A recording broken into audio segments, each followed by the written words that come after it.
Hey guys, it's Elisa, and I've been back trying to catch up on all my requests that I've received in the last few weeks. And I'm going to kind of start with the ones that came first, and I'll work my way towards the most recent ones. So this one says, and this is via email, "Hey Elisa, I'd like to say thank you for all of your videos. I've been watching them like a Netflix series. I'll keep it short and sweet because I know you'll probably hit the nail spot on the head. My boyfriend and I have been together for a while, but lately he's just been pulling away. He hasn't been cheating, but he's been doing things and not telling me, like where he's going, who he's with, and what he's doing, and he doesn't tell me how he feels anymore. We used to stay up all night long talking, but now our conversations cut off at like 11 or 12.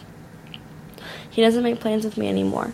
When I ask him what's wrong, he says he's just been busy. But we're both in college. We kind of have the same schedule. He used to always make time for me, but the distance seems to be strengthening day by day. Please help me. What do I do? Thank you for everything." Alright, so this request is one that I don't think I've covered. I might have, but I don't remember. But this is unfortunately a very common problem, especially in college. College is when most relationships start to hit this pothole where, if you're long distance, that starts to take its toll on you.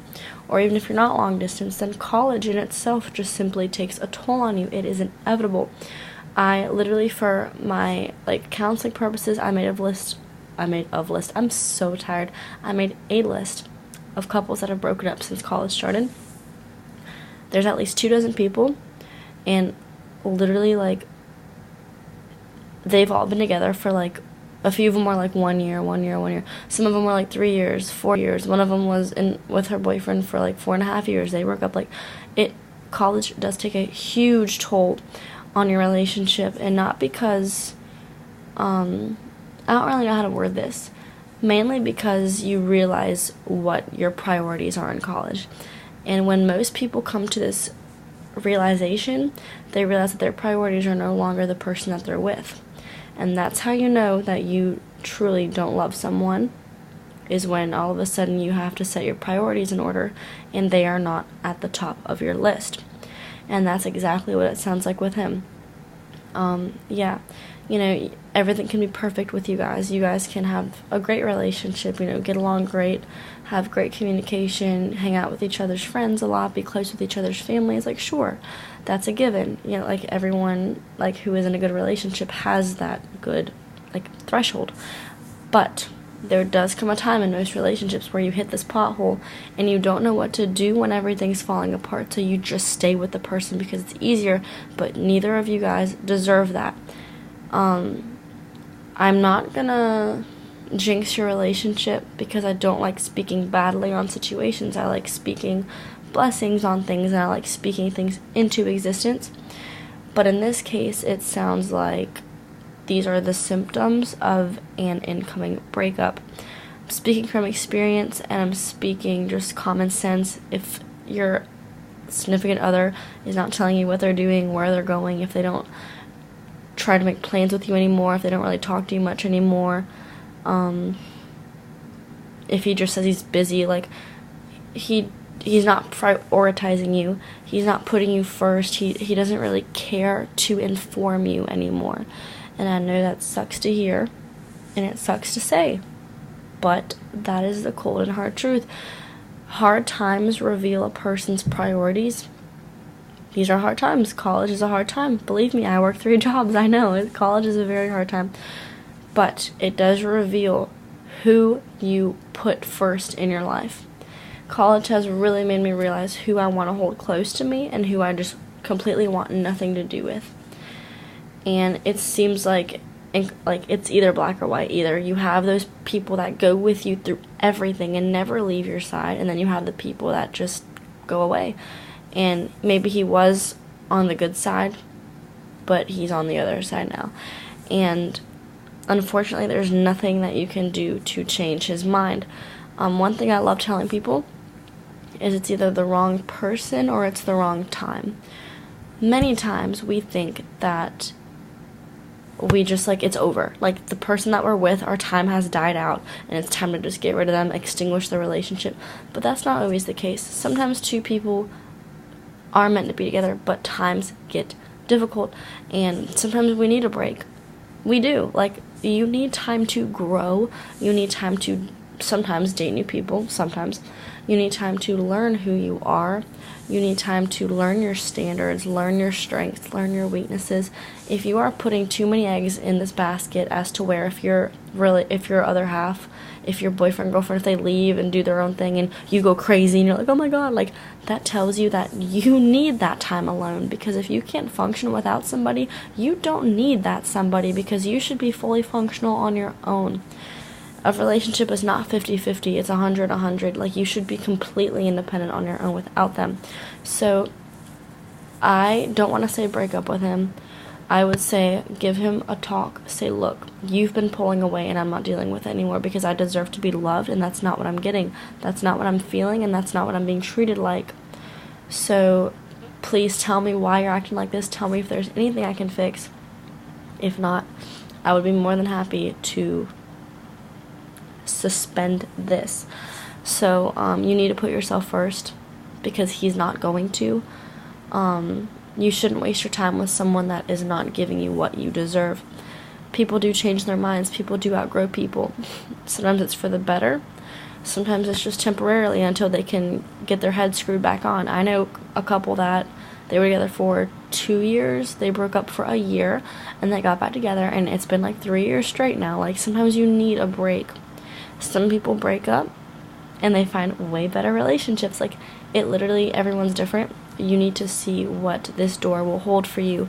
I promise you. A big thing I'm into is listening to God's signs. I don't know if you're a Christian. If you're not, listen to this anyway, because it might help you realize something. But often God puts things on our heart if he wants us to know something, because God does talk audibly to some people. Some people are gifted with hearing the voice of God. I personally haven't. But a very popular way that God talks to us is by putting things on our heart. You know, when you see a homeless person and you're like, I want to put money, or I want to put, like, money. Like, I put food. Like, if I give them food, not money. But, like, I want to put a cheeseburger in his little, like, bucket. Like, that sometimes is God telling you, like, feed the man, like, he needs it. Or, like, if somebody, like, drops something and, like, you want to help them pick it up, like, that's God saying, like, the small things, like, oh, help them. But, like, often for big things, like, God is the one who tells us to do it. I would give an example, but all my examples are very personal, so I will refrain from sharing those. But for big decisions, God will put something on your heart. And honestly, the way I describe life is being 50% what God tells us to do and 50% what we choose to do. He will tell us what he wants us to do, but we have the free will option to do whatever we want to do. That's just how it works. But it's the obedient children of God that follow what he says. So if he puts something on your heart and you do something else, then you're not listening to him. You're technically committing a sin. You're literally saying, I know more than you do, which, by the way, is very stupid because you don't. But if you feel an urge on your heart, or like a nudge, and you follow it, you are following in the footsteps of God. Therefore, you are promised great things according to the Bible. So if you feel in your heart as if this relationship is no longer right and you need to leave him, do not be scared. That is God telling you exactly what I just said. Leave him. Either y'all need time apart to realize where your hearts truly belong, or maybe this talk will make your boyfriend realize that you're serious about correcting things. But often when someone's heart moves away, there's nothing you can do about it. And in the moment, sometimes it'll go back, like they'll change their mind again and be like, okay, like I want you back. But like, for the most part, if a heart moves, that's it. It's one thing if like your mind floats around, but if your heart moves around, that's it. Like, you cannot change the way a person feels. You can't. It's impossible. A person can't even change how they feel on their own. I wish I could control what I feel, but I can't. So how the heck is someone else going to be able to control what I feel? It's like, I don't know how to explain it. Have you ever had someone have like a crazy big crush on you and they're just like really annoying and they like always pop up on your phone, or they always follow you around, they always like give you like weird eyes, like, or they make it very obvious that they're into you but you're just not? Well, don't you ever wish that like you could turn that off? You can't. Like, what the heck? I wish we could. You can't control how someone feels about you. So and that's for good and bad. If someone's truly, like, crazy and obsessed with you, you can't control that. But also, opposingly, if somebody is moving away from you and distancing themselves from you and realizing that they don't want you or they no longer see potential in you, you can't control that either. Like, you can't control the way a person feels about you. I wish you could, because there'd be a lot more happy hearts in this world if you could, but unfortunately, that's how you filter out the good and the bad.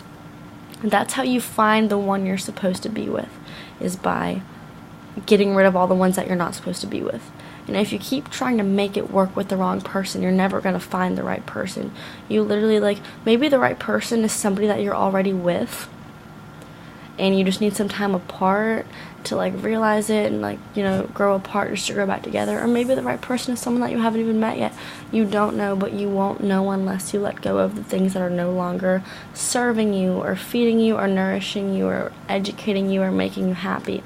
So, I would say let it go.